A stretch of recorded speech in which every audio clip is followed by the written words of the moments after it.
Topic है, very important topic है जिसका नाम है रेजोनेंस। रेजोनेंस या इसे बोलते हैं मीजोमेरिज्म बोलते हैं। ये क्या चीज़ है उसको पहले मैं सरल सा इस डायग्राम के अनुसार समझा देता हूँ।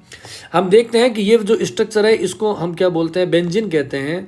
और ये बेंजीन में है, यहाँ पे आप देखेंगे इसका मॉलिक्यूलर फार्मूला है C6H6। एक्चुअल में इसकी स्ट्रक्चर कैसे होती है, यहाँ पर देखें जितने मैंने कॉर्नर्स बनाए हैं उन सभी कॉर्नर्स के ऊपर क्या होता है, एक एक CH होता है। और इसमें ऑल्टरनेशन में क्या होंगे, सिंगल बॉन्ड और डबल बॉन्ड्स होते हैं ऑल्टरनेशन में। जैसे यहाँ पर अगर डबल बॉन्ड है तो नेक्स्ट सिंगल होगा, फिर ये डबल होगा, फिर सिंगल होगा और ये डबल होगा। ऐसा साइंटिस्ट ये मानते थे कि इसमें सिंगल और डबल बॉन्ड क्या होते हैं, ऑल्टरनेशन में होते हैं। बाद में उन्होंने क्या पाया कि ये जो इलेक्ट्रॉन्स होते हैं वो मूव करते रहते हैं, यानी कि ये वाले जो इलेक्ट्रॉन्स होते हैं वो यहाँ पर शिफ्ट हो जाएंगे तो सिंगल बॉन्ड बन जाएगा, डबल डबल बन जाएगा सिंगल। सिमिलरली यहाँ से पाई इलेक्ट्रॉन है उनकी शिफ्टिंग हो जाती है, यहाँ पे सिंगल बन जाएगा डबल, डबल से हो जाएगा सिंगल। और सिमिलरली क्या होगा, यहाँ पर भी क्या होगा, पाई बॉन्ड्स के जो इलेक्ट्रॉन होते हैं वो अपनी पोजीशन को बदल देते हैं। उससे क्या होगा, इनकी पोजीशन को बदलने से मैं यहाँ पर ड्रॉ कर देता हूँ। ये जो बेंजीन की स्ट्रक्चर थी इसमें कंपैरिजन करें, जो सिंगल था वो डबल बॉन्ड हो गया, डबल वाला सिंगल हो गया, ये सिंगल वाला डबल हो गया, सिमिलरली ये सिंगल वाला भी क्या हो गया, डबल हो गया। तो आपने ये कहा कि इसमें क्या होगा कि जो पाई बॉन्ड्स होते हैं, डबल बॉन्ड में जब कभी भी डबल बॉन्ड बनाते हैं हम देखते हैं उसमें एक सिग्मा बॉन्ड होता है और एक पाई बॉन्ड होता है। इसके जो पाई बॉन्ड्स के जो इलेक्ट्रॉन्स है, पाई बॉन्ड्स के जो इलेक्ट्रॉन्स है वो स्टेबल नहीं है, ये स्टेबल नहीं है। या मैं ये कह सकता हूँ कि पाई बॉन्ड्स के जो इलेक्ट्रॉन्स हैं उनकी जो लोकेशन है वह बदलती जा रही है। और इस लोकेशन के बदलने के प्रोसेस को हम क्या कहते हैं, हम इसे कहेंगे डीलोकेलाइजेशन। इसको क्या बोलते हैं, डीलोकेलाइजेशन कहते हैं। और इसी डीलोकेलाइजेशन को हम क्या बोलते हैं, रेजोनेंस बोलते हैं या मीजोमेरिज्म कहते हैं। अब हम रेजोनेंस को समझते हैं कि रेजोनेंस क्या चीज़ है। यहाँ पर देखिए क्या लिखा है, सम मॉलिक्यूल्स हैं cannot be expressed bye a single structure. कुछ ऐसे मॉलिक्यूल्स होते हैं उसको आप एक सिंगल स्ट्रक्चर से हम रिप्रेजेंट नहीं कर सकते हैं। जैसे यहाँ पर देखें ये जो स्ट्रक्चर बना रखी है, NO2 बना रखा है यहाँ पर हम क्या देखेंगे, ये वाला जो ऑक्सीजन है इसके ऊपर देखिए यहाँ पर होते हैं 3 लोन पेयर होते हैं, 3 होते हैं लोन पेयर होते हैं। सिमिलरली जो नाइट्रोजन होता है इस पर हम जानते हैं कितने लोन पेयर होते हैं, 1 होता है। और ये वाला जो ऑक्सीजन है इसके ऊपर नॉर्मली क्या होते हैं, 2 लोन पेयर होते हैं। तो इसमें ये जो राइट के अंदर ऑक्सीजन है इसके ऊपर 1 लोन पेयर एक्स्ट्रा है, जिसकी वजह से इस पर क्या होगा, माइनस चार्ज आ जाता है। तो ये क्या करेगा, अपने इन इलेक्ट्रॉन्स को, जो एक्स्ट्रा इलेक्ट्रॉन्स है उसको कहाँ दे देगा, इस नाइट्रोजन और ऑक्सीजन के बीच में। अब आप देखेंगे कि जैसे ये इलेक्ट्रॉन देगा तो नाइट्रोजन पे बॉन्ड कितने बन जाएंगे, 4। वो 4 संभव नहीं है, इसलिए क्या होगा, ये वाले जो ऑक्सीजन है इस ऑक्सीजन का जो लोन पेयर है, पाई बॉन्ड टूटेगा और ये इलेक्ट्रॉन कहाँ शिफ्ट हो जाएंगे, ऑक्सीजन पे। तो आप देखें यहाँ पे जैसे पाई बॉन्ड के इलेक्ट्रॉन है इस वाले ऑक्सीजन पे, लेफ्ट वाले ऑक्सीजन पे शिफ्ट हो जाएंगे। अब यहाँ पर टोटल इलेक्ट्रॉन पेयर कितने हो गए, 3, और इस पे क्या आ जाएगा, माइनस चार्ज हो जाएगा। और ये वाला जो पाई बॉन्ड जो मैंने बताया राइट साइड के अंदर जो ऑक्सीजन है, ये वाला ऑक्सीजन, इसके बॉन्ड के शिफ्टिंग से क्या हो गया, अब नाइट्रोजन और ऑक्सीजन के बीच में क्या बन गया है, डबल बॉन्ड बन गया है।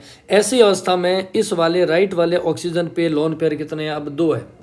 अगेन क्या होगा, देखो ये वाले जो इलेक्ट्रॉन्स होते हैं वो कहाँ जाएंगे, नाइट्रोजन और ऑक्सीजन के बीच में, इससे ये सिंगल बॉन्ड से डबल बन जाएगा। और यहाँ पर पाई बॉन्ड टूटेंगे, वो कहाँ जाएंगे, ऑक्सीजन पे। तो कहने का तात्पर्य यह है कि ये दोनों स्ट्रक्चर एक दूसरे में आपस में क्या आते हैं, बदलती रहती है ना, एक दूसरे में बदलती रहती है। इसके पाई इलेक्ट्रॉन्स क्या हो रहे हैं, मूव कर रहे हैं। इसलिए हम इस स्ट्रक्चर को जब समझाते हैं तो हम क्या लिखते हैं, ऐसा लिखते हैं, ऑक्सीजन, नाइट्रोजन, और फिर हमने लिख दिया ऑक्सीजन। और हम कहेंगे नाइट्रोजन और ऑक्सीजन के बीच में जो बॉन्ड है वह कभी तो सिंगल बन जाता है, कभी डबल बन जाता है। ऐसी नेचर में हम क्या देखते हैं कि ये बॉन्ड्स हैं वह हमें दिखाई देते हैं पार्शियल डबल बॉन्डेड नेचर के होते हैं। पार्शियल डबल बॉन्डेड नेचर के ये बॉन्ड्स होते हैं। क्यों होता है ऐसा, तो हम ये कहेंगे क्योंकि इसमें जो पाई इलेक्ट्रॉन्स थे वो कैसे हैं, हमने कहा डीलोकेलाइज्ड है। पाई इलेक्ट्रॉन्स एक जगह पे फिक्स नहीं है, पाई इलेक्ट्रॉन्स डीलोकेलाइज्ड है। और इस प्रोसेस को हम क्या कहेंगे, इस प्रोसेस को हम बोलते हैं रेजोनेंस कहते हैं या अनुनाद बोलते हैं। और ऐसे ये दो स्ट्रक्चर्स बनी है, ये दो स्ट्रक्चर बनी है NO2 की, इसे हम क्या कहेंगे, इसे हम कहेंगे रेजोनेंस स्ट्रक्चर कहते हैं। इसको हम बोलते हैं रेजोनेंस स्ट्रक्चर। अब आप ये सोचेंगे कि हमें क्या बॉन्ड दिखाई देते हैं क्या? ये जो बने हुए बॉन्ड, मैंने कहा ऑक्सीजन है और नाइट्रोजन, और ये वाला ऑक्सीजन है, यहाँ पर मैंने कहा नाइट्रोजन ऑक्सीजन के बीच का बॉन्ड कैसा होता है, हमने कहा पार्शियल डबल बॉन्ड है। तो हमें कैसे पता चला? ये बॉन्ड दिखते थोड़ी हैं, तो उसका हमें रीज़न पता होना चाहिए। देखिए, नॉर्मली नाइट्रोजन और ऑक्सीजन के बीच में जो बॉन्ड होता है वो बड़ा होता है, ठीक है ना, और नाइट्रोजन डबल बॉन्ड ऑक्सीजन के बीच का बॉन्ड होता है, उसकी बॉन्ड लेंथ क्या होती है, कम। और यहाँ पर क्या हो रहा है, देखो यहाँ पर नाइट्रोजन और ऑक्सीजन है, इसके बीच का जो बॉन्ड है वो न तो सिंगल है न डबल है, पार्शियल है। तो ये वाला जो पार्शियल जो बॉन्ड है, इसकी जो बॉन्ड लेंथ है, यहाँ पे मैंने क्या कहा, ये वाला बॉन्ड न तो सिंगल है न डबल है, तो इसकी जो बॉन्ड लेंथ है वो आती है किसकी, इसकी इंटरमीडिएट आती है। यानी ये वाला बॉन्ड क्या होगा, तो हम कहेंगे ये होगा छोटा होगा, किससे, सिंगल बॉन्ड से।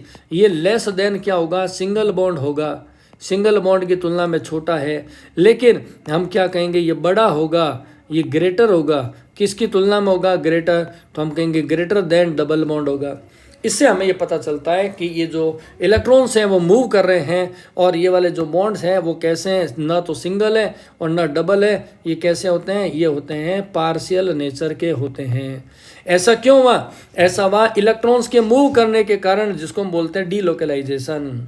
दीज स्ट्रक्चर, अब आप देखें यहाँ पे, these structures are intermediate, bonding cannot be expressed by the single bond. इसके जो बॉन्ड होते हैं उसको आप केवल सिंगल बॉन्ड से एक्सप्रेस नहीं कर सकते हैं, क्योंकि कभी तो सिंगल बन रहा है, कभी डबल बन रहा है। ऐसे जो इलेक्ट्रॉन का डीलोकलाइजेशन होता है उसी को हम क्या बोलते हैं, रेजोनेंस कहते हैं।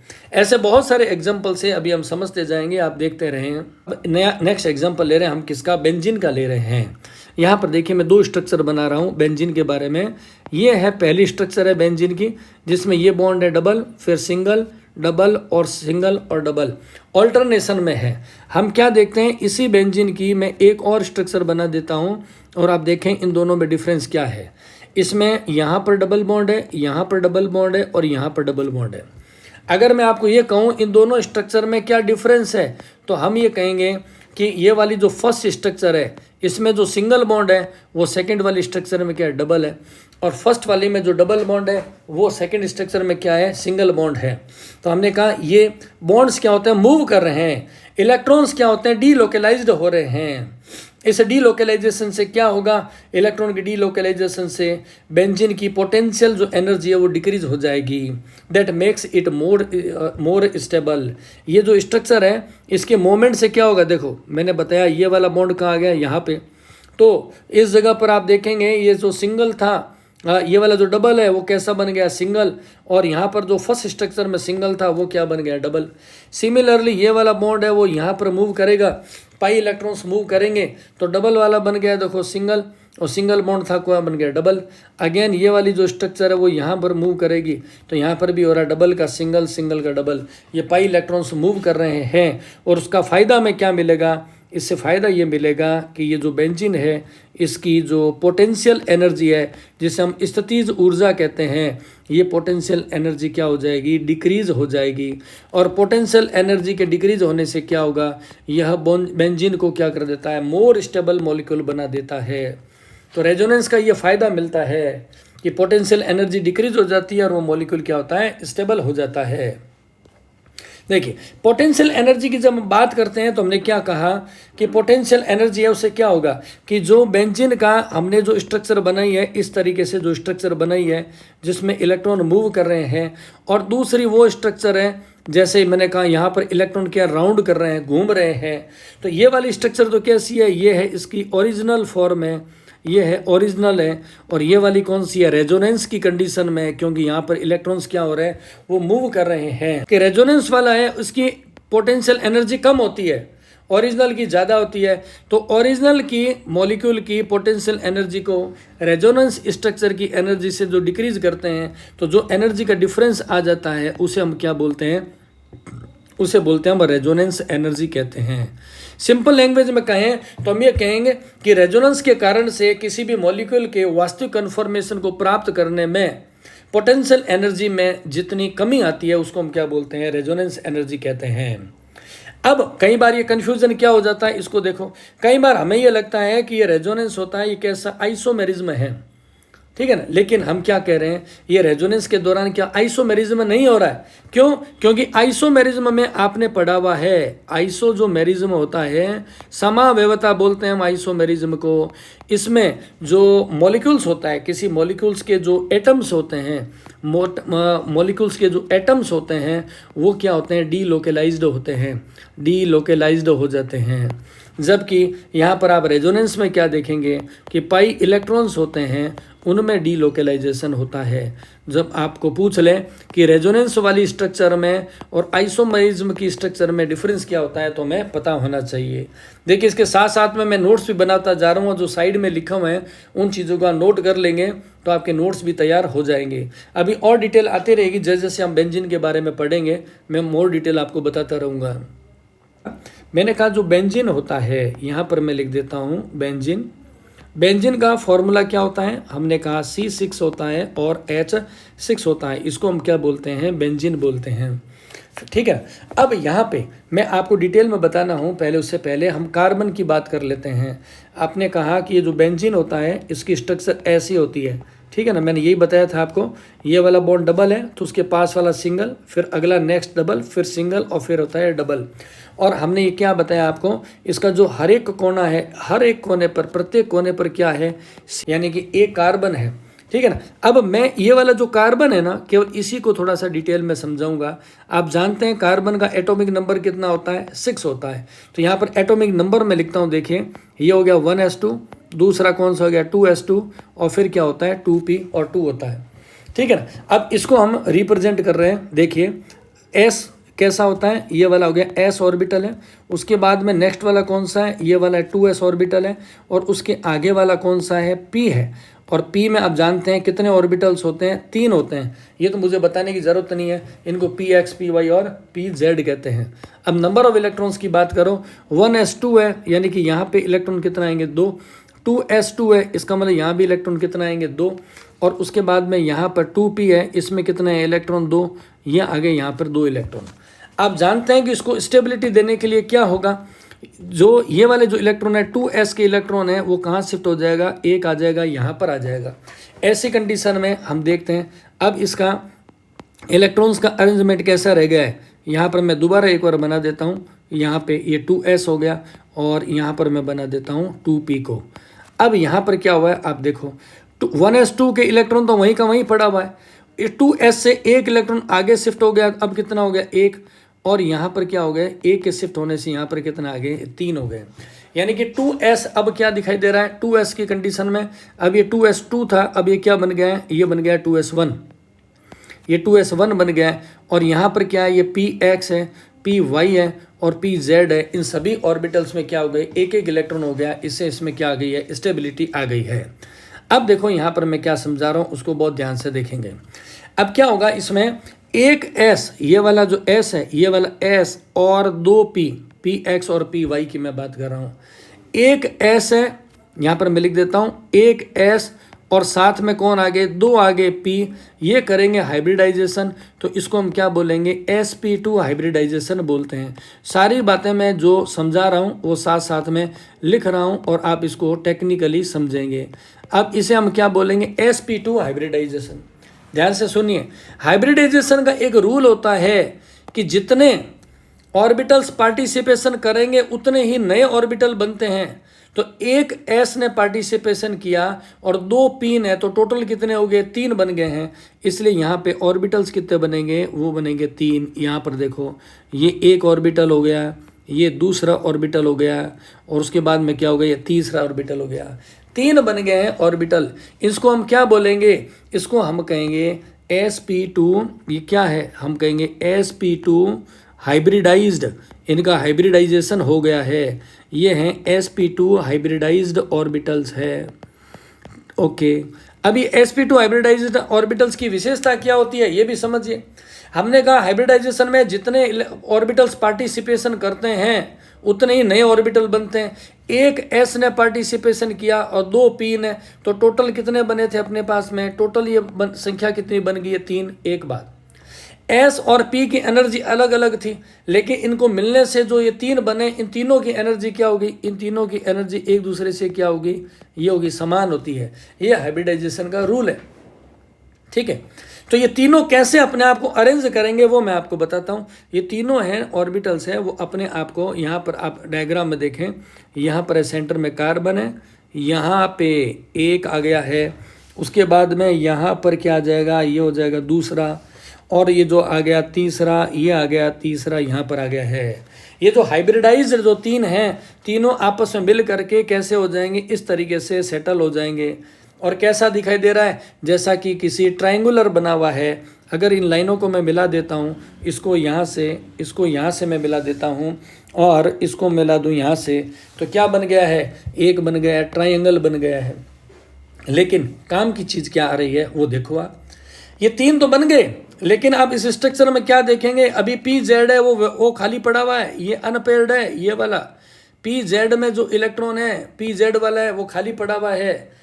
तो यहाँ पे एस पी एक्स और पी वाई मिलने से ये 3 बने थे, तो पी जेड कहाँ रहेगा, देखो मैं यहाँ पर आपको ड्रॉ करके बताता हूँ। पी जेड की पोजीशन वो रहेगा यहाँ पे, ये बन गया है पी जेड, ऐसा अरेंजमेंट हो गया है, ये बन गया क्या, पी जेड बन गया है।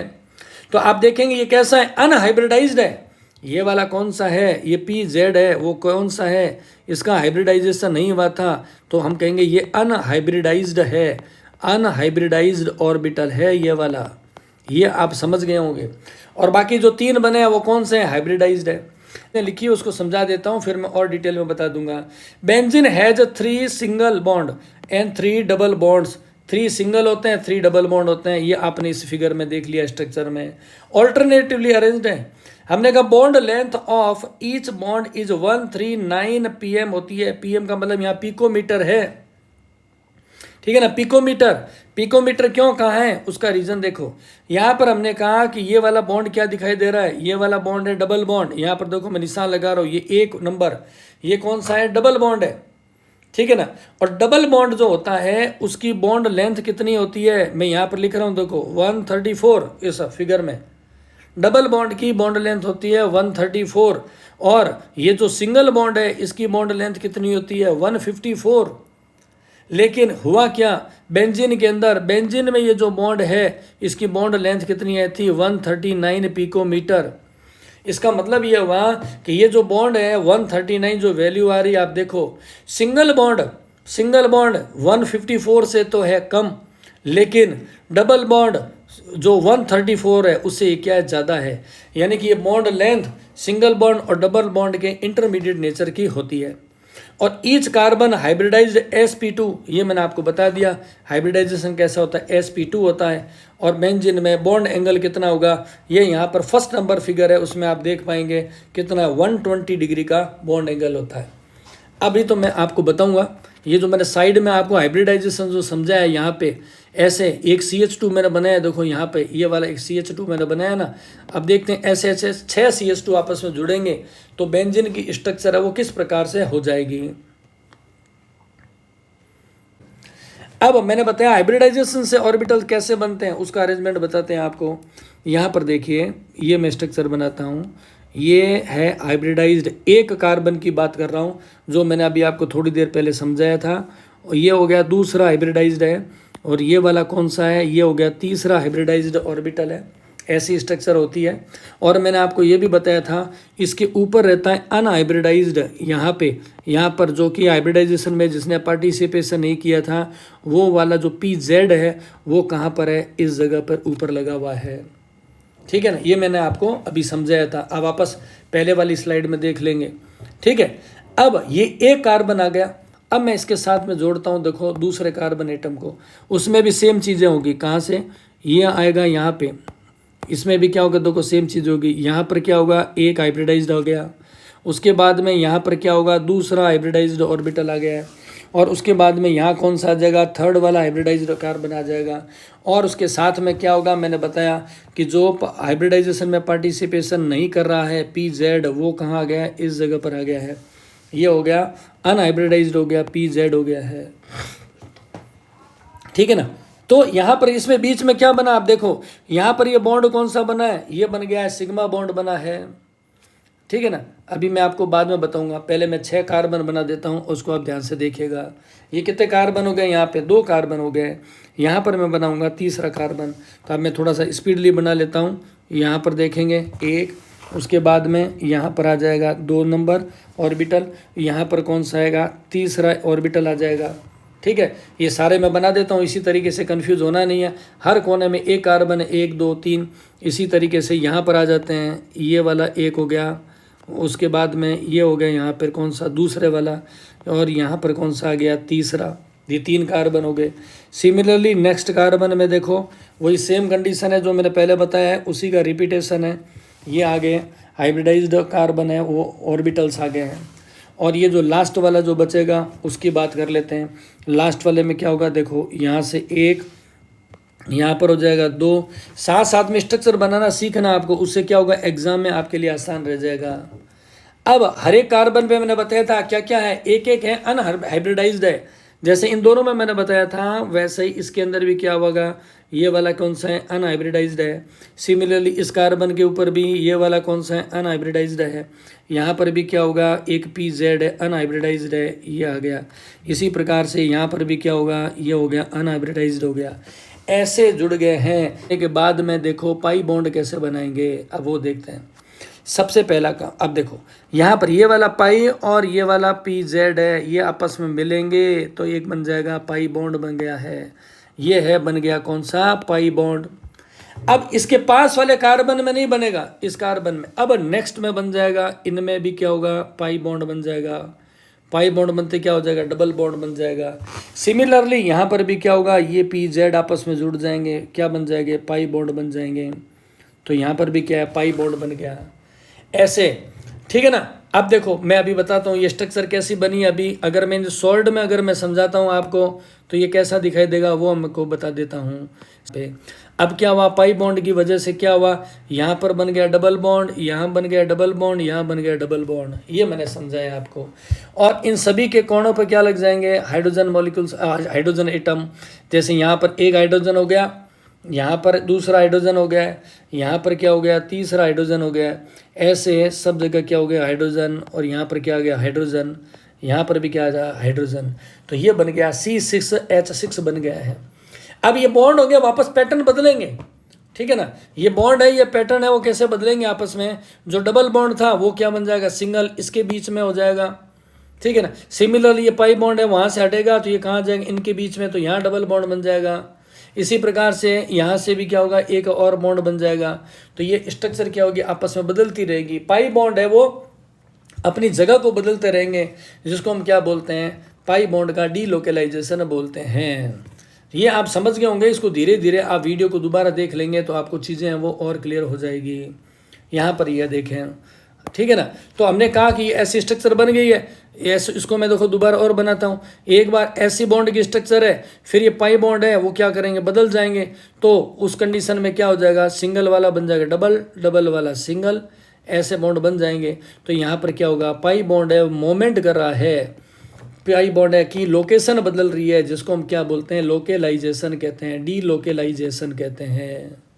इसी से क्या होगा, रेजोनेंस क्रिएट होता है।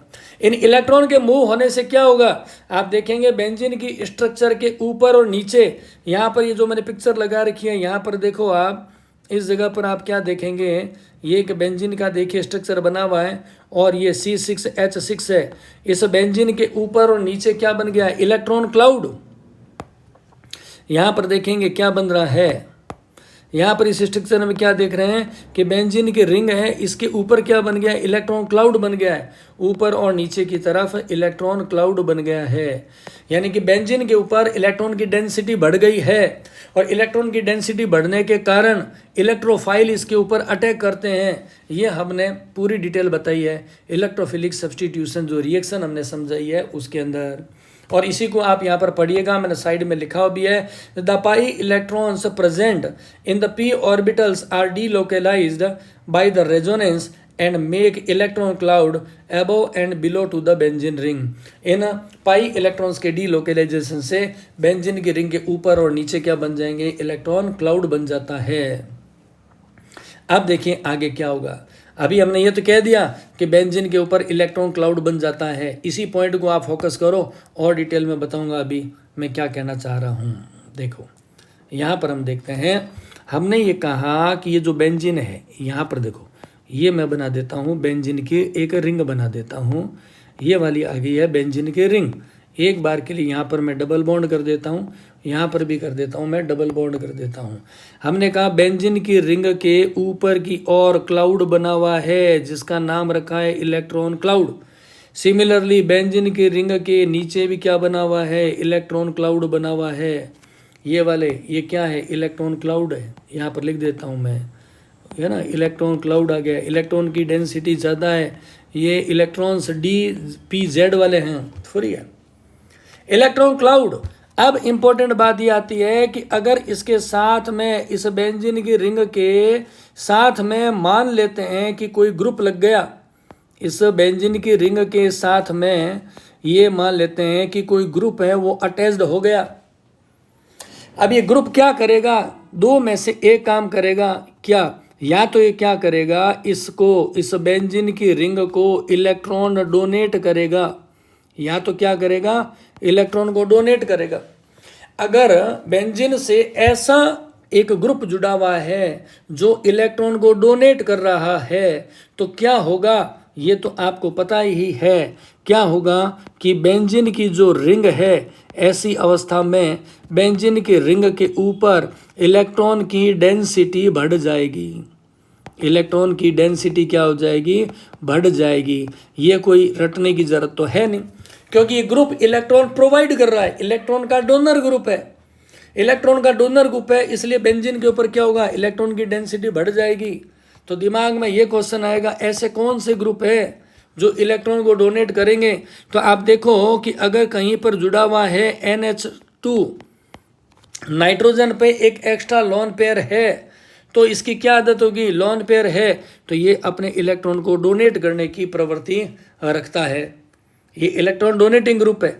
आगे अभी मान लेते हैं कि मैंने कहा क्लोरीन जुड़ा हुआ है बेंजीन के साथ में, हेलोजन है, इनके पास पहले से इलेक्ट्रॉन ज़्यादा होते हैं तो ये भी क्या करेंगे, इलेक्ट्रॉन को दे देंगे। तो बेंजीन की रिंग के ऊपर क्या होगा, इलेक्ट्रॉन क्लाउड बढ़ जाएगा, इलेक्ट्रॉन क्लाउड बढ़ जाएगा। इलेक्ट्रॉन क्लाउड बढ़ेगा तो क्या होगा, हमने कहा ये ग्रुप है वो इलेक्ट्रॉन को दे देगा, तो इस ग्रुप के ऊपर फिर चार्ज क्या आएगा, इस ग्रुप के ऊपर चार्ज आएगा प्लस, और बेंजीन पे कौन सा चार्ज मूव करेगा, माइनस। ये कॉन्सेप्ट ध्यान में रखना क्योंकि आगे मैं आपको समझाने वाला हूँ बहुत सारी चीज़ें। अब इसका रिवर्स में चलते हैं, दूसरी स्ट्रक्चर मैं बनाता हूँ। यहाँ पर हमने एक और बेंजीन को बना दिया है, ये मान लेते हैं हमने एक बेंजीन बना दिया, ये आप जानते ही हैं ऐसा होता है। मैंने बताया इस बेंजीन के ऊपर क्या है, इलेक्ट्रॉन का क्लाउड है, यहाँ पे इलेक्ट्रॉन का क्लाउड है, और बेंजीन के रिंग के नीचे भी क्या है, ये भी क्या है, इलेक्ट्रॉन का क्लाउड है। यहाँ पर हमने बात बता दी, ये बन गई इलेक्ट्रॉन का क्लाउड, एक ऊपर है और दूसरा कहाँ है, नीचे। अब क्या हुआ, यहाँ पर एक ऐसा ग्रुप जुड़ा हुआ है जो बेंजीन में से इलेक्ट्रॉन को खींचेगा। क्या करेगा, हम कहेंगे ये ऐसा ग्रुप है जो इलेक्ट्रॉन एक्सेप्टिंग ग्रुप है, ये इलेक्ट्रॉन्स को खींच रहा है, इलेक्ट्रॉन एक्सेप्टिंग है, यानी कि इलेक्ट्रॉन्स को क्या कर रहा है, ये पुल कर रहा है। अब ये तो तय बात है ना कि जब ये इलेक्ट्रॉन को पुल करेगा, कहाँ से करेगा, बेंजीन की रिंग से करेगा, तो उससे प्रभाव से क्या होगा कि जो बेंजीन की रिंग है इसके ऊपर इलेक्ट्रॉन की डेंसिटी क्या हो जाएगी, घट जाएगी, डिक्रीज हो जाएगी। अब ये ग्रुप है, अगर इलेक्ट्रॉन को खींचेगा तो इसके ऊपर क्या आ जाएगा, माइनस चार्ज आ जाएगा, और बेंजीन पे क्या आ जाएगा, प्लस चार्ज आ जाएगा। इसका एग्जांपल बताता हूँ, जैसे मान लेते हैं कि ग्रुप बना हुआ है N डबल बॉन्ड O और ये यहाँ पर आगे NO2 ग्रुप है, तो Na2 ग्रुप में क्या आदत होती है, ये इलेक्ट्रॉन्स को बेंजीन में से क्या करेगा, खींच लेगा, ठीक है ना। तो ऐसे बेंजीन की रिंग के ऊपर इलेक्ट्रॉन क्लाउड होता है एक बार। अब इससे ग्रुप ऐसा जुड़ा जो इलेक्ट्रॉन दे रहा है, तो बेंजीन पे इलेक्ट्रॉन की डेंसिटी बढ़ जाएगी, बेंजीन की रिंग पे आ जाएगा माइनस, ग्रुप पर आ जाएगा प्लस। इसी बातों को मैं अभी आपको समझाता हूं, आप इसको ध्यान से देखिएगा। यहां पर देखो मैंने क्या लिखा है, उस बात को फोकस करो। मैंने कहा इफ न्यूक्लियोफाइल, न्यूक्लियोफाइल को बोलते हैं इलेक्ट्रॉन डोनर, न्यूक्लियोफाइल को क्या बोलते हैं हम, इलेक्ट्रॉन डोनर, ये इलेक्ट्रॉन को देगा, ठीक है ना। क्योंकि तो नाम खुद बता रहे न्यूक्लियोफाइल है, नाम क्या बता रहा है, न्यूक्लियोफाइल है। न्यूक्लियोफाइल का मतलब क्या हुआ, जो पॉजिटिव चार्ज है उसके प्रति अट्रैक्शन करता है, इलेक्ट्रॉन पे नहीं करता है, तो इलेक्ट्रॉन को तो ये देगा। अगर अटैच्ड हो जाता है इलेक्ट्रॉन डोनर, तो बेंजीन पे क्या होगा, मैंने आपको देखो पहले एग्जांपल क्या बताया, बेंजीन के ऊपर इलेक्ट्रॉन की डेंसिटी बढ़ जाती है। और अगर इलेक्ट्रोफाइल जुड़ गया, वो तो खुद इलेक्ट्रॉन को लेना चाह रहा है, इलेक्ट्रॉन का एक्सेप्टर है, तो मैंने आपको बताया अभी देखो राइट के अंदर, इलेक्ट्रॉन अगर एक्सेप्टिंग ग्रुप जुड़ जाएगा तो बेंजीन के ऊपर क्या होगा, इलेक्ट्रॉन की डेंसिटी घट जाएगी, जिसका मैंने एग्जांपल दिया NO2। और ये नीचे दो स्ट्रक्चर दे रखी है, वो इसी बात को बता रही है। एक एग्जांपल है एनिलीन का और दूसरा है नाइट्रोबेंजीन का। इसमें ऐसा क्यों हुआ वो मैं आपको आगे डिटेल में बताऊंगा कि इसकी रेजोनेंस की स्ट्रक्चर है वो कैसे बनी और कैसे बेंजीन के ऊपर इलेक्ट्रॉन की डेंसिटी कम हुई या ज़्यादा हुई है, ठीक है ना। देखो एनिलीन की स्ट्रक्चर को मैं समझाता हूँ। यहाँ पे एनिलीन क्या है, देखो यहाँ पर आ गया, सीक्वेंस में चलते हैं आप, तो केवल कोई हड़बड़ाहट करने की ज़रूरत नहीं है। ये मैंने बताया एक क्या है, बेंजीन है, बेंजीन के साथ में क्या जुड़ा हुआ है, NH2 जुड़ा हुआ है, नाइट्रोजन पेयर होता है, एक लोन पेयर होता है। मेरी बातों को ध्यान से सुनेंगे, साथ साथ में फॉलो करेंगे। नाइट्रोजन के पास जो एक्स्ट्रा लोन पेयर है वो दे देगा, इस बॉन्ड पर दे देगा, उससे क्या होगा, यहाँ पे जो पाई बॉन्ड के इलेक्ट्रॉन है वो टूट जाएंगे, वो आ जाएंगे इस कोने पे आ जाएंगे। तो क्या होगा आगे की स्ट्रक्चर में आप देखो, मैं बना देता हूँ ध्यान से। जैसे जैसे मैं एरो लगा रहा हूँ उन्हीं बदलावों को ध्यान रखेंगे। हमने कहा नाइट्रोजन ने लोन पेयर दिए, तो नाइट्रोजन और बेंजीन के बीच में डबल बॉन्ड हो गया है, ये बन गया NH2। नाइट्रोजन पे 4 बॉन्ड हो नहीं सकते हैं, इसलिए इस पर क्या आ गया, प्लस चार्ज है। ये देखो बॉन्ड डबल का डबल है, ये बॉन्ड डबल का डबल है। इस वाले कार्बन ने इलेक्ट्रॉन लिए तो इस पर क्या आ गया, माइनस चार्ज आ गया है। अब ध्यान से समझो, जैसे जैसे मैं एरो बनाता हूँ, यहाँ पर एक्स्ट्रा इलेक्ट्रॉन है ना, ये क्या करेगा, इसको यहाँ डोनेट कर देगा। जैसे ये डोनेट करेगा ये बॉन्ड बन जाएगा सिंगल का डबल, यहाँ से पाई बॉन्ड टूटेंगे, कहाँ जाएंगे, इस कार्बन पे, तो नेगेटिव चार्ज आ जाएगा यहाँ पे। नेक्स्ट स्ट्रक्चर को देखो, मैं जैसे जैसे बनाऊँ आपको केवल समझते जाना है, फॉलो अप करना है बिना किसी हड़बड़ाहट के। यहाँ पर आ गया आप डबल बॉन्ड, यहाँ पर क्या है NH2 है, इसके नाइट्रोजन पे क्या है, प्लस चार्ज है, और अब यहाँ पर क्या आ गया, माइनस हो गया है। अब देखो अगेन क्या होने वाला है, अब ये वाले जो इलेक्ट्रॉन है आ जाएंगे यहाँ, तो ये सिंगल का बन जाएगा डबल, पाई बॉन्ड के इलेक्ट्रॉन आएंगे यहाँ, तो डबल का बन जाएगा सिंगल, और माइनस कहाँ चला गया, नेक्स्ट स्टेज पे चला गया है। अब यहाँ पर देखो मैं क्या बना रहा हूँ, इसी स्ट्रक्चर को देखो, ये वाला हो गया था अब डबल बॉन्ड, ये बॉन्ड डबल है ही, उसके बाद ऊपर क्या है, ऊपर है N है और H2 है, NH2, इस पर आ गया प्लस, इलेक्ट्रॉन को लेने से इस कार्बन पर आप क्या आ गया है, माइनस आ गया है। और फाइनली देखो क्या होगा, ये वाला जो माइनस है वो इलेक्ट्रॉन आ जाएंगे यहाँ पे, ये बॉन्ड है वो टूट जाएगा, अगेन इलेक्ट्रॉन कहाँ जाएंगे, NH2 पे, ये वापस अपनी जैसे स्ट्रक्चर पहले थी उसी तरीके से ये दूसरी स्ट्रक्चर है वापस बन जाएगी। जब आप फर्स्ट स्ट्रक्चर का इस लास्ट स्ट्रक्चर के साथ में जब कंपैरिजन करोगे तो केवल आपको एक ही चीज़ समझ में आएगी, वो है कि पहली स्ट्रक्चर में जो बॉन्ड डबल था इसमें वो बॉन्ड क्या हो गया, सिंगल, और जो बॉन्ड था सिंगल था वो अब लास्ट स्ट्रक्चर में क्या हो गया, डबल, यानी बॉन्ड से वो मूव हो गए हैं। इस NH2 ग्रुप ने क्या किया, इलेक्ट्रॉन को प्रोवाइड किया, इलेक्ट्रॉन को प्रोवाइड करने से क्या हुआ, इस इलेक्ट्रॉन के प्रोवाइड करने से ये हुआ कि जो एनिलीन है, यहाँ पर देखो मैं लिख रहा हूँ इस पहले वाले फिगर में, एनिलीन के ऑर्थो ग्रुप पे और पैरा ग्रुप पे क्या हुआ, इलेक्ट्रॉन की डेंसिटी है वो बढ़ गई, इलेक्ट्रॉन की डेंसिटी क्या हो गई है, इंक्रीज हो गई है। यही बात हमने कही थी कि इलेक्ट्रॉन डोनेटिंग ग्रुप आएगा तो बेंजीन पे इलेक्ट्रॉन की डेंसिटी बढ़ जाएगी, और कहाँ बढ़ेगी ये हमने समझा दिया। ऑर्थो और पैरा पे इलेक्ट्रॉन की डेंसिटी बढ़ जाती है ड्यू टू रेजोनेंस। ध्यान से सुनिएगा, NH2 के इफेक्ट से बेंजीन की ऑर्थो और पैरा पोजीशन पे इलेक्ट्रॉन डेंसिटी बढ़ गई है। यहाँ पर अगेन इस फिगर में देखो, पैरा पे बढ़ गई, ऑर्थो पे बढ़ गया, ऑर्थो पे नेगेटिव आ गया, इलेक्ट्रॉन की डेंसिटी बढ़ गई तो इलेक्ट्रोफाइल अटैक कहाँ करेगा? वो ऑर्थो और पैरा पर ही जाएगा। इलेक्ट्रोफाइल कहाँ जाएगा? ऑर्थो और पैरा पे। इसीलिए NH2 जो ग्रुप होता है उसको हम क्या बोलते हैं? NH2 ग्रुप को कहते हैं ortho and para directive group कहते हैं। Ortho and para directive group कहते हैं। समझ गए बात को? सिमिलरली अब आप चलते हैं NO2 के अंदर, लेते हैं NO2 का एग्जांपल ले लेते हैं। इसी स्ट्रक्चर को देखो, यहाँ पे मैं लिख देता हूँ, यहाँ पे NO2 बना देता हूँ, है ना। अब साथ साथ में समझेंगे, चीज़ें समझ में आ जाएगी। यहाँ पर क्या है? नाइट्रोजन है, यहाँ पर हो गया एक डबल बॉन्ड है, यहाँ पर क्या बना हुआ है? ऑक्सीजन बना हुआ है। अगेन देखो क्या होगा, इस ऑक्सीजन के ऊपर पहले से 2 लोन पेयर थे, ये पाई बॉन्ड के इलेक्ट्रॉन टूट गए, ऑक्सीजन पे चले गए, तो ऑक्सीजन पे क्या चार्ज आ जाएगा? माइनस। नाइट्रोजन पे क्या हो जाएगा? प्लस। यहाँ पे इसके बाद में मैं ये स्ट्रक्चर यहाँ बना देता हूँ, ध्यान से आप समझते जाइएगा। डबल डबल और डबल है, यहाँ पर आ गया नाइट्रोजन है, यहाँ पर है ऑक्सीजन। अब यहाँ पर क्या हो गया? ऑक्सीजन, नाइट्रोजन पर क्या आ गया? प्लस चार्ज, ऑक्सीजन पर आ गया माइनस चार्ज हो गया। समझ गए बात को?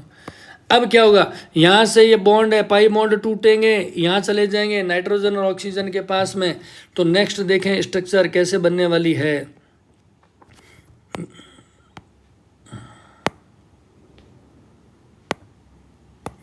अब देखो, इन इलेक्ट्रॉन्स के मूव करने से नेक्स्ट स्ट्रक्चर कैसी आएगी उसको मैं समझा देता हूँ। ये डबल बॉन्ड है, ये वाला डबल बॉन्ड है, यहाँ पर क्या था? नाइट्रोजन था, यहाँ पर नाइट्रोजन था, यहाँ था ऑक्सीजन, यहाँ अपने का ऑक्सीजन, ऑक्सीजन पर था माइनस चार्ज था। ये बॉन्ड की शिफ्टिंग से यहाँ क्या हो गया? Double bond. अब यहाँ पर क्या हो गया? प्लस चार्ज आ गया है।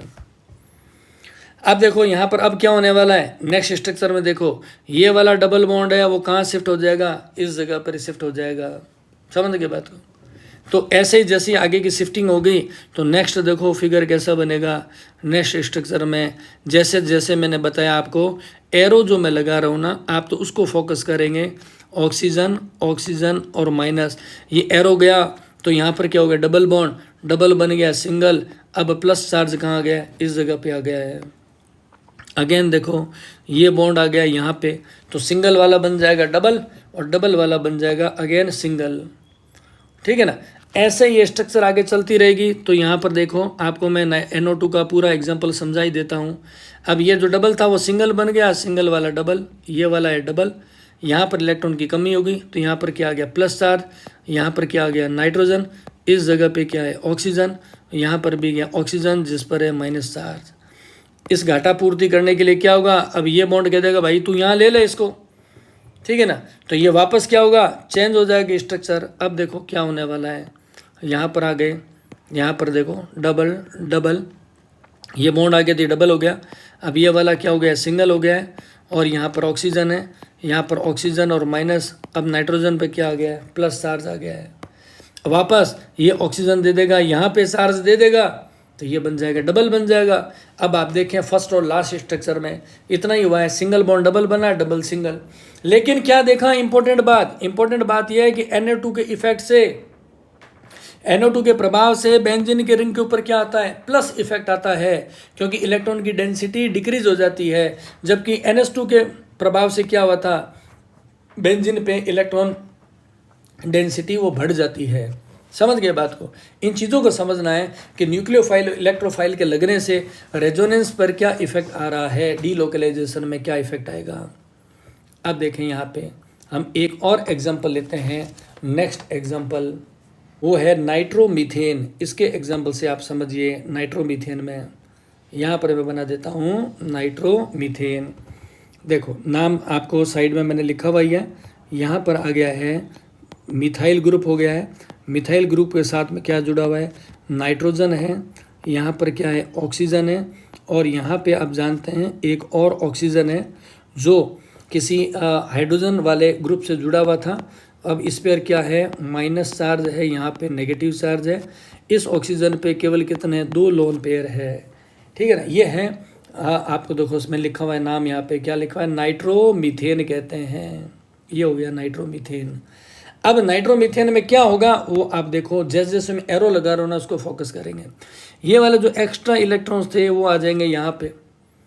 अब आप सोचो यहाँ पर आ जाएंगे तो नाइट्रोजन पे, ये वाला जो नाइट्रोजन है इस बेचारे पे पहले से थे 4 बॉन्ड थे, जिसकी वजह से इस पे पॉजिटिव चार्ज था।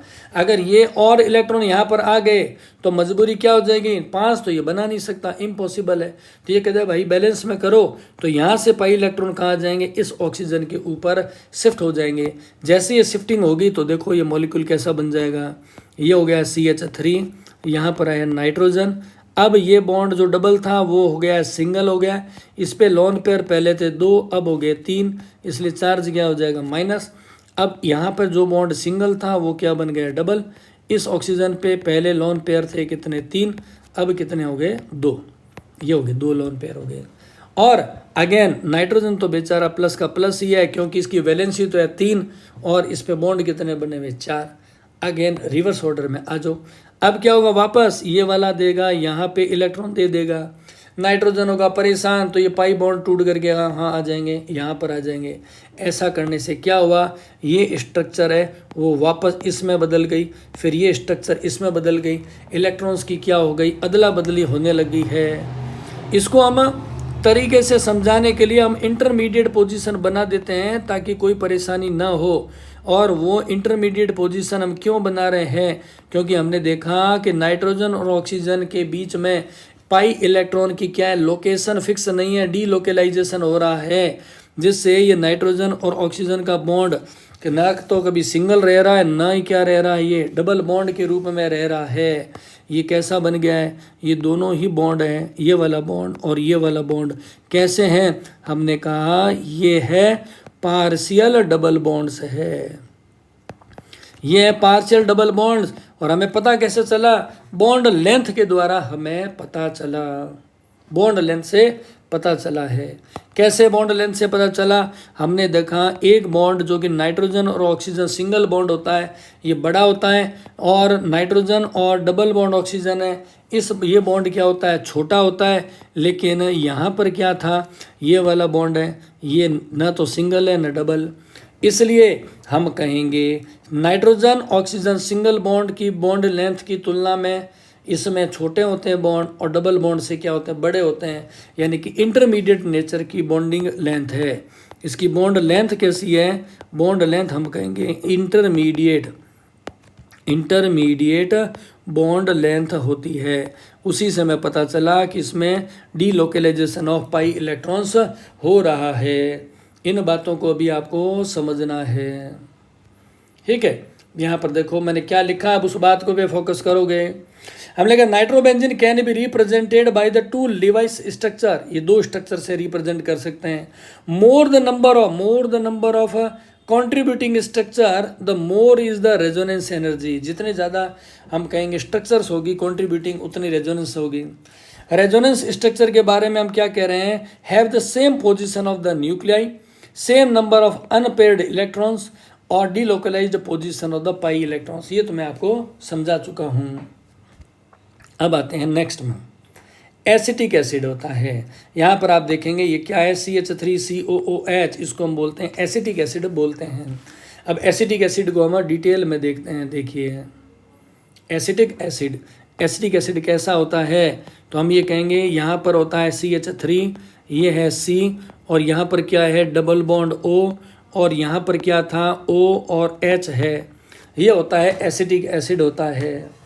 अब क्या होगा एसिटिक एसिड में से, इस जब आपको पता है एसिड की आदत होती है, ये एसिड क्या करते हैं H+ को रिलीज कर देते हैं, और इस बॉन्ड के दोनों इलेक्ट्रॉन कौन ले लेगा, ऑक्सीजन, क्योंकि ऑक्सीजन की बॉन्ड लेंथ क्या नेगेटिविटी क्या होती है, ज़्यादा होती है। तो ये क्या बन गया, देखिए CH3C, ये क्या हो गया डबल बॉन्ड O, ये हो गया ऑक्सीजन। इस ऑक्सीजन पे पहले से लोन पेयर कितने थे, 2, अब इसके ऊपर लोन पेयर हो गया 3, तो इसके ऊपर क्या आ गया, माइनस चार्ज आ गया है, ऑक्सीजन पे आ गया माइनस चार्ज। अब क्या होगा, जो मैंने आपको बताया था, ये वाले जो इलेक्ट्रॉन्स होंगे वो आएंगे यहाँ पे शिफ्ट हो जाएंगे पाई इलेक्ट्रॉन्स। ये शिफ्टिंग होगी तो कार्बन प्रॉब्लम में आ जाएगा ना, कार्बन पे 4 बॉन्ड है, अब 5 थोड़ी बनाएगा, तो क्या होगा, यहाँ से पाई बॉन्ड टूटेंगे, वो कहाँ चले जाएंगे, इस वाले ऑक्सीजन पे चले जाएंगे। ऐसा अगर होगा तो देखो स्ट्रक्चर कैसे बनेगी, ये बन गया CH3, ये हो गया C, ये बॉन्ड सिंगल था वो बन गया डबल, और जो बॉन्ड डबल था वो बन गया सिंगल। इस ऑक्सीजन पे लोन पेयर पहले 3 थे, अब हो गए 2, इस ऑक्सीजन पे लोन पेयर 2 थे, अब हो गया 3, अब माइनस क्या हो गया, वो यहाँ पर आ गए। अगेन वही बात, स्टेबल नहीं है, अब क्या करेगा, ये अपने वापस इलेक्ट्रॉन को देगा यहाँ पे, तो कार्बन कहेगा भाई तू तेरा सामान ले ले तेरे पास वापस। ऐसा करने से हम क्या देख रहे हैं कि पाई इलेक्ट्रॉन्स मूव हो रहे हैं, डीलोकलाइज्ड हो रहे हैं। जिसको मैं इंटरमीडिएट में दिखाना चाहूँ तो मैं ये कहूँगा कि कार्बन और ऑक्सीजन है, ये ना तो सिंगल है और ना ही क्या है, डबल है। ये कैसे हैं, यहाँ पर पार्शियल डबल बॉन्ड जनरेट हो गया है, यहाँ पर क्या बन गया, पार्शियल डबल बॉन्ड बन गया है। और पार्शियल डबल बॉन्ड बनने का रीज़न क्या है, तो हमने कहा डीलोकलाइजेशन ऑफ इलेक्ट्रॉन्स। ये इसकी रेजोनेंस की स्ट्रक्चर हो गई है। ध्यान से देखो, अब आप ध्यान से इसको समझिएगा। ये देखो यहाँ पे, ठीक है, हमने कहा द फर्स्ट स्ट्रक्चर, यहाँ पे ये 2 मैंने स्ट्रक्चर बनाई है ना, ये वाली है कौन सी, फर्स्ट स्ट्रक्चर है, और ये नीचे बनाई है कौन सी है, सेकंड स्ट्रक्चर है। देखो तो first structure is more stable because more number of the covalent bond, each carbon and oxygen has 1 octet and no separation of the opposite. और ये जो फाइनल बनेगी इसमें हम क्या कर रहे हैं, इस स्ट्रक्चर में ये जो स्टेबल बनी है कौन सी स्ट्रक्चर, इसको मैं बोल रहा हूँ थर्ड वाली स्ट्रक्चर। ये क्या इज लीस्ट स्टेबल है because oxygen has positive charge and the carbon has the, तो यहाँ पर ये थर्ड स्ट्रक्चर क्या होगी, ये मोर स्टेबल रहती है। तो यहाँ पर देखिए क्या लिखा हमने स्टेबल रेजोनेंस के बारे में, which has the more covalent structure, all atoms with complete octet, less separation of the opposite charges and the more dispersion of the charges will be more stable. ऐसे आपको पूछे तो एसिटिक एसिड की भी हम रेजोनेंस को आप समझा देंगे, या आप मेरे ख्याल से समझ चुके हैं। यहाँ पे ये एसिटिक एसिड के बारे में है। अभी और देखते हैं काम की चीज़ क्या आ रही है। अब यहाँ पर नाम आया रेजोनेंस का इफेक्ट। ये वैसे मैं आपको समझा चुका हूँ, फिर भी एक बार के लिए जनरली बता देता हूँ रेजोनेंस का क्या इफेक्ट है। दोबारा देख लो एक बार यहाँ, फिर आप इसमें पढ़ लेना। हमने कहा ये एक बेंजीन है, ये ना, ये हो गया एक बेंजीन है, और मैंने कहा बेंजीन के ऊपर क्या होता है, मैंने कहा बेंजीन के ऊपर क्या होता है, इलेक्ट्रॉन क्लाउड होता है। ये मैंने आपको समझाया था। बेंजीन की रिंग होती है, उसके नीचे भी क्या होता है, इलेक्ट्रॉन क्लाउड होता है। फिर मैंने आपको बताया कि बेंजीन के रिंग के साथ में कोई ऐसा ग्रुप लग जाए जैसे कि NH2 है, तो ये क्या करेगा, इलेक्ट्रॉन को क्या करेगा, डोनेट करेगा। ये इलेक्ट्रॉन को जब डोनेट करेगा तो बेंजीन पे इलेक्ट्रॉन की डेंसिटी बढ़ जाएगी, तो यहाँ पर क्या आ जाएगा, माइनस चार्ज, और इस ग्रुप के ऊपर क्या आ जाएगा, प्लस चार्ज आ जाएगा। समझ गए। देखो इसी को हम क्या बोल रहे हैं, यहाँ लिखा मैंने पॉजिटिव रेजोनेंस। R+ का मतलब क्या हुआ, it increases the electron density on the benzene. Benzene के ऊपर इलेक्ट्रॉन डेंसिटी बढ़ गई। सिमिलरली मैंने आपको बताया था कि जब कभी बेंजीन के साथ में जैसे कि NO2 ग्रुप, मैंने अभी आपको थोड़ी देर पहले समझाया था, वो क्या करेगा, इस बेंजीन के ऊपर और नीचे की ओर जो इलेक्ट्रॉन क्लाउड होता है, इसके साथ में जब NO2 ग्रुप जुड़ जाता है तो ये क्या करेगा, इलेक्ट्रॉन को विड्रॉ करेगा। उससे इलेक्ट्रॉन विड्रॉ करेगा, उससे क्या हो जाएगा, बेंजीन के ऊपर क्या आएगा, पॉजिटिव चार्ज आएगा। ठीक है ना। इससे क्या होगा, बेंजीन की इलेक्ट्रॉन डेंसिटी डिक्रीज हो जाएगी। इलेक्ट्रॉन की डेंसिटी क्या हो जाएगी, बेंजीन के ऊपर डिक्रीज हो जाएगी। इसीलिए हम इसको क्या बोलते हैं, इसे बोलते हैं R- इफेक्ट बोलते हैं। ये ऊपर वाला है R+ इफेक्ट है, और ये नीचे क्या लिखा है, R- है। बेंजीन पे इलेक्ट्रॉन की डेंसिटी बढ़े तो R+, बेंजीन पर इलेक्ट्रॉन की डेंसिटी घटे तो उसे हम क्या बोलेंगे, R- इफेक्ट बोलते हैं। ठीक है। इस तरीके से बेंजीन के हम कहेंगे रेजोनेंस होता है। बेंजीन और इसके डेरिवेटिव्स है वो अनुनाद के बारे में बताते हैं, तो इसको ध्यान से समझिएगा। बहुत बढ़िया टॉपिक है।